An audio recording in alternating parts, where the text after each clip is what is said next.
అందరికీ నమస్కారం. నేను మీ డాక్టర్ శాంతిప్రియ. ఏంటబ్బా కనపడట్లేదు మేడం 2 డేస్ నుంచి అనుకుంటున్నారా?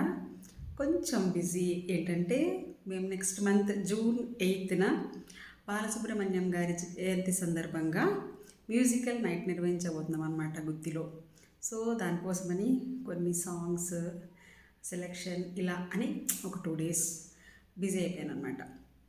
సో ఇప్పుడు మనము మాట్లాడకపోయే టాపిక్ ఏంటంటే, మనం ప్రెగ్నెన్సీ విషయాలే మాట్లాడుతున్నాం కాబట్టి ప్రెగ్నెన్సీ విషయాలు అన్నీ టోటల్గా కంప్లీట్ అయిన తర్వాత మళ్ళీ మనం నెక్స్ట్ టాపిక్లోకి వెళ్ళిపోదాము. సో ఇప్పుడు మనము ప్రెగ్నెన్సీలో కాన్స్టిపేషన్ లేదా మలబద్ధకం గురించి మాట్లాడుకుందాము. మలబద్ధకం అంటే ఏంటంటే యూజువల్గా డైలీ వెళ్ళాల్సిన మోషన్ 2 డేస్కి ఒకసారి, 3 డేస్కి ఒకసారి, కొంతమంది అయితే 1 వీక్ అయింది మేడం అని చెప్తూ ఉంటారు. సో ఇది ఎందుకు వస్తుంది?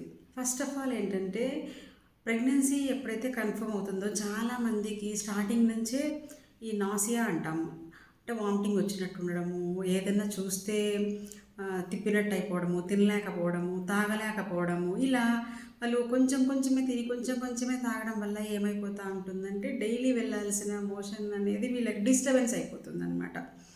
సో ఏమైపోతుందంటే వీళ్ళు చాలా కష్టపడుతూ ఉంటారు. ఏంటబ్బా అసలుకే ఈ వామిటింగ్స్ ఒకటి మళ్ళీ కొత్తగా ఇదొక కంప్లైంట్ అనుకుంటా ఉంటారు. But it is very common. Tension పడాల్సిన అవసరం లేదు. మీరు వామిటింగ్స్ని కంట్రోల్ చేసుకుంటూ కొంచెం కొంచెం లైట్గా తింటా ఉన్నారనుకోండి, కొంచెం మంచి ఫైబర్ ఫుడ్ తినడానికి ట్రై చేస్తే మాత్రము ఈ మోషన్ ప్రాబ్లం అనేది రాకుండా, ఒకవేళ వచ్చినా కూడా ఎక్కువ టెన్షన్ పడాల్సిన అవసరం లేదు. అలా వచ్చిన వాళ్ళు నైట్ టైమ్స్ పడుకునేటప్పుడు కొంచెం గోరువెచ్చని నీళ్ళలో కొంచెం జీలకర్ర లేకపోతే ధనియాలు వేసుకొని తాగిన, మార్నింగ్ లేచిన తర్వాత ఒక గ్లాస్ గోరువెచ్చని నీళ్లు తాగినా సరిపోతుంది. యూజువల్గా వాటర్ తాగితే ఆటోమేటిక్గా ఈ కాన్స్టిపేషన్ కంప్లైంట్ అనేది తగ్గిపోతుంది. సపోజ్ వాటర్ తాగినా కూడా అంటే సరిగ్గా తాగలేకపోతూ ఉంటారు కదా, సఫిషియెంట్గా తాగలేనప్పుడు ఈ కంప్లైంట్ వచ్చినప్పుడు కొన్నిసార్లు తప్పనిసరి పరిస్థితిలో మెడిసిన్స్ వాడుకోవాల్సి ఉంటుంది. సో దీనికోసం అనేసి హోమియోలో చాలా మంచి మెడిసిన్స్ ఉన్నాయి. ఒక్కొక్కరు ఒక్కొక్కలాంటి కంప్లైంట్ చెప్తూ ఉంటారు కాబట్టి కాన్స్టిపేషన్లో ఉన్నప్పుడు దానికి అనుగుణంగా హోమియోలో మెడిసిన్స్ ఇవ్వబడతాయి అన్నమాట. దాని తర్వాత ఇంకేంటంటే, మనము ఎందుకు కాన్స్టిపేషన్ ఉండకుండా చూసుకోవాలి అని అంటామంటే, కొంతమందికి కాన్స్టిపేషన్ వల్ల ఎక్కువ స్ట్రెయిన్ చేసి మోషన్ పాస్ చేస్తూ ఉంటారు. అట్లాంటప్పుడు బ్లడ్ మోషన్లోంచి కూడా పడిపోతూ ఉంటుంది అని కంప్లైంట్ చేస్తూ ఉంటారు. కొన్నిసార్లు ప్లెసెంటా ప్రీవియా అని చెప్తూ ఉంటాం, అంటే మాయ కొంచెం కిందికి ఉంది అని చెప్తూ ఉంటారు అనమాట. అలాంటి ఉన్నప్పుడు కూడా ఎక్కువ ఒత్తిడి, అంటే స్ట్రెయిన్ చేసినప్పుడు కడుపు మీద కూడా కొన్నిసార్లు ఎక్కువ ఒత్తిడి జరిగినప్పుడు నార్మల్గా కూడా కొన్నిసార్లు బ్లీడ్ అయ్యే అవకాశం ఉంటుంది. సో ఒకవేళ ఇలాంటి కంప్లైంట్స్, బ్లీడింగ్ కంప్లైంట్స్ ఉంటే మాత్రం కొన్నిసార్లు బేబీకి ఏం అవ్వదు, మెడిసిన్స్ అది వాడితే కంట్రోల్ అయిపోతుంది. కానీ ఏంటంటే పదే పదే ఇలా జరుగుతూ ఉండడం కరెక్ట్ కాదు కదా.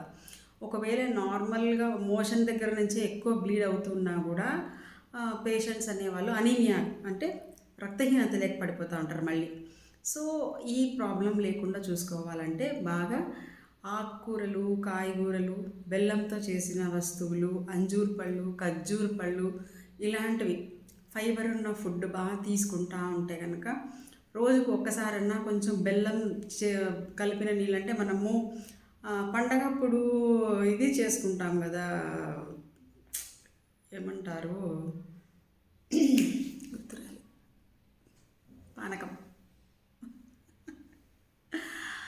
పానకం చేసుకొని తాగినా కూడా మంచిదే.